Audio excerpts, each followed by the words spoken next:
War zone, the Mideast, and chaos. Yasser Arafat still a prisoner, but not staying silent. Israel defying the UN. Next move. President Bush breaks his silence. What will the U.S. do now? England in mourning.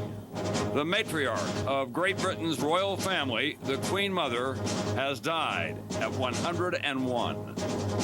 And the smart money for tax time, what you need to know before April 15th. This is NBC Nightly News with Tom Brokaw, reporting tonight from Israel. Good evening once again from Israel, where tonight there's been another suicide bombing as Israeli forces continue their military assault on the West Bank, including the compound of Yasser Arafat, who's been trapped there now for more than 36 hours. The Israelis are ignoring the UN Security Council resolution signed by the United States calling for them to withdraw. Today, President Bush got personally involved, speaking from his ranch in Crawford, Texas. I think that Chairman Arafat can do a lot more. Truly believe that. I believe he needs to stand up and condemn in Arabic these attacks. We begin here in Israel tonight at Ground Zero, Ramallah. Here's NBC's Dana Lewis.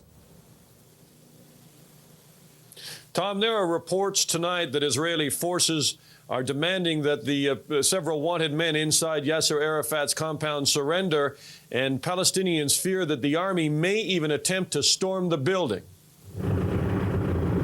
Soldiers and tanks at every corner, in control of Ramallah and the compound of Yasser Arafat. Today we found Israeli tanks inside Arafat's headquarters, constantly prowling the grounds and what's left of the outer wall. We witness ambulances also trying to get into the compound and bring out some of the wounded from the last day of fighting. This ambulance attendant, ordered out at tank point, says Israel has been slow to allow anyone to help. We've been trying to take the wounded out since last night. Israel is now in command of every building but this one. Arafat is on the second floor in a dining room, say sources. Power was temporarily cut. Today, this candlelight interview smuggled out.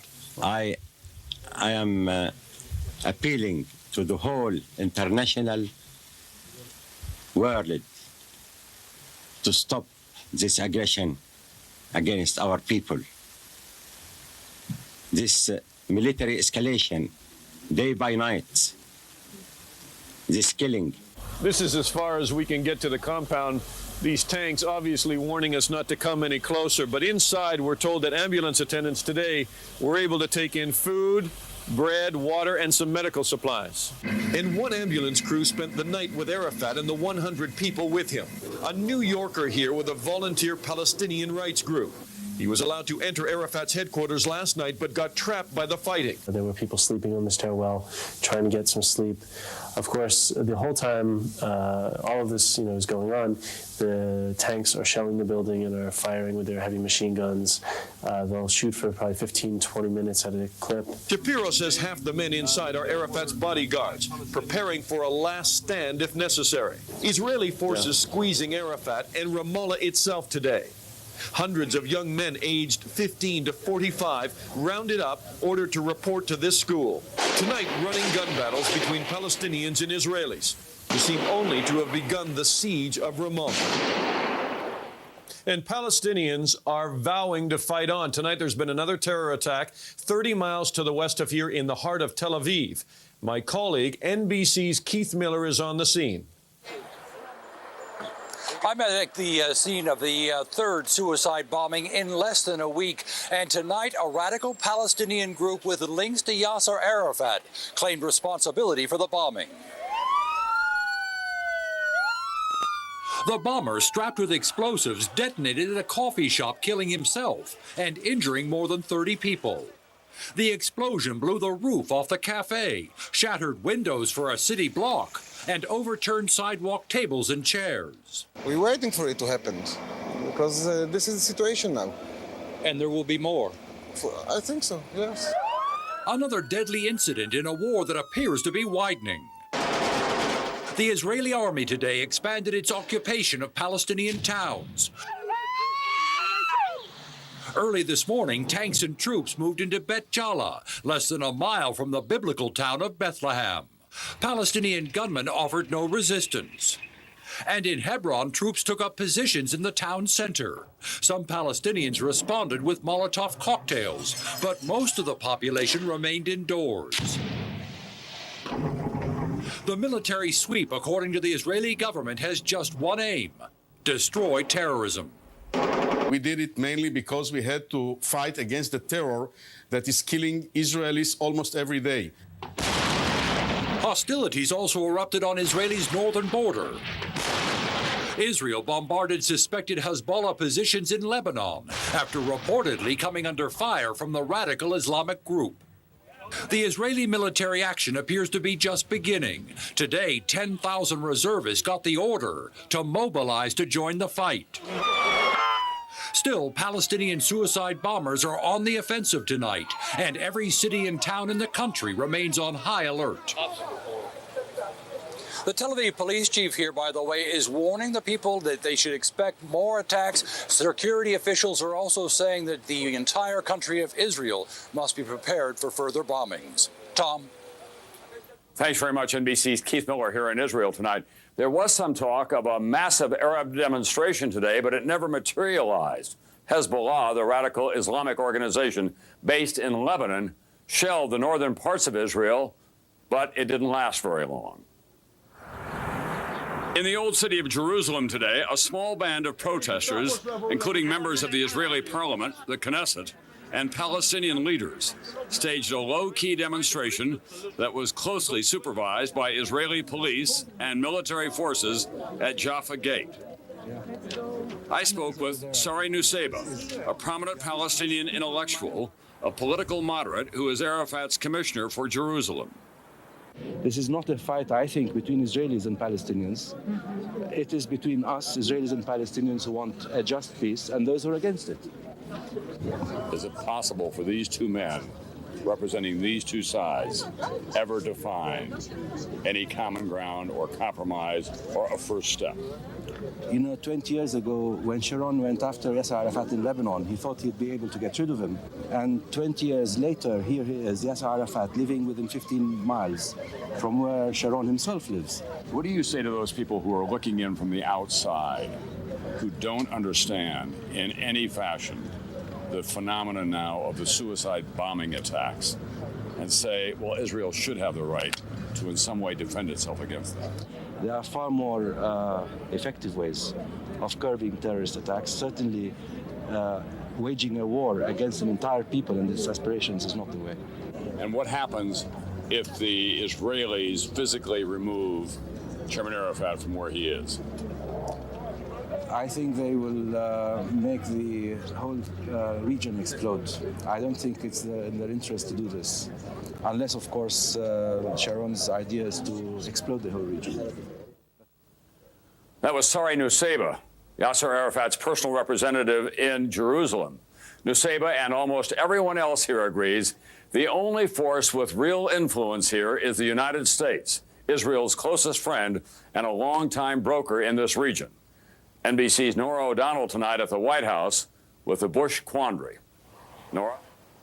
Good evening, Tom. Tonight, in an effort to put the diplomatic peace plan back on track, the president delivered a stern message. Palestinian leader Yasser Arafat must do more to crack down on terrorism. Today in Crawford, Texas, the president broke his silence to publicly lay blame on Arafat for failing to stop the suicide bombings. I think Mr. Arafat could have done more 3 weeks ago and can do more today. The president refused to publicly ask Israel to pull back its tanks and troops from Palestinian cities, even though the U.S. backed a UN Security Council resolution today calling for such a withdrawal. I can understand why the Israeli government takes the actions they take. Their country's under attack. The president today phoned the leaders of Egypt, Jordan, and Saudi Arabia to reaffirm his commitment to the peace process and to reiterate that U.S. Special Envoy Anthony Zinni will remain in the region to seek a ceasefire. Bush also singled out Iran for shipping arms and funding Palestinian extremists. The Iranians must step up and stop sponsoring terrorism. Tonight, even as Mr. Bush called for a peaceful solution, the president did not announce any new actions by his administration and said he has no plans to personally intervene. The president said, Arafat doesn't need a phone call from me. He just needs to do what I said. Tom. Thanks, Nora. And while that was going on here in Italy, a terror alert for several Italian cities has authorities and travelers on edge this Easter weekend. We get the latest on that now from NBC's Pat Dawson. For 3 young Americans in Italy, the talk of terror is like distant thunder, enough to make them wary, but not enough to keep them from their Easter holiday. It was a little scary, but like at home, you can't let it bring you down. You can't stop your life for a threat. The threat of an attack doesn't seem to have diminished the usual long lines of tourists in Italy this Easter weekend. At the Vatican, thousands passed through tight security to witness an ailing Pope John Paul celebrate Mass. Earlier this week, the U.S. Embassy warned 4 cities here, Florence, Verona, Milan, and Venice, could be targeted by terrorists. Though Italian officials have tried to downplay the threat, they increased security in many places. Today, police divers patrolled the waters of Venice. In Florence, checkpoints and new metal detectors outside the city's museums. Even here, amid the peace and stately beauty of Italy's churches, there is the specter of terrorism this weekend. The embassy's warning specifically says these terrorist groups don't distinguish between official targets and civilian ones, like restaurants, hotels, even places of worship. A point violently underscored by the bombing of a church in Pakistan 2 weeks ago that killed 5, including 2 Americans. Let us help them profess their... Still, at the Church of Santa Susanna, widely known as the American Parish in Rome, Father Greg Appercell says that for Americans who live abroad, caution is just part of the new reality. I also think that their faith is important and that they feel that they don't want to be held hostage and have to stay in their homes and not be able to worship. Well, I think all Americans have to really judge for themselves how much risk do they want to take. Today, perhaps nothing is safe. After all, the terrorists came here and carried out attacks in Washington and New York. The risks of a dangerous world Americans are learning to live with. Pat Dawson, NBC News, Rome. Still ahead tonight, my colleague John Seigenthaler in New York with more news, including the death of Britain's Queen Mother at the age of 101. I'll be back later in the broadcast from Israel with the story of the legacy of hate left behind the last time that Ariel Sharon and Yasser Arafat pushed each other to the brink. Britain is mourning the loss of the woman known around the world as Queen Mum. Buckingham Palace announced this afternoon that Queen Mother Elizabeth died in her sleep with her daughter, Queen Elizabeth II, at her bedside. She was 101 years old. NBC's Donna Friesen reports. Within hours of her death, crowds began gathering outside Buckingham Palace, mourning the loss of a royal known as the grandmother to the nation.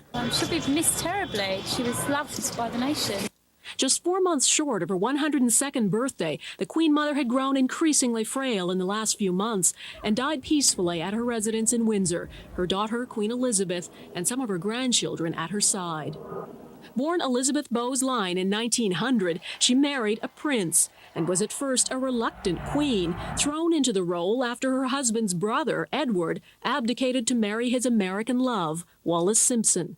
A shocked Elizabeth called becoming queen an intolerable honor, but was immensely popular from the start.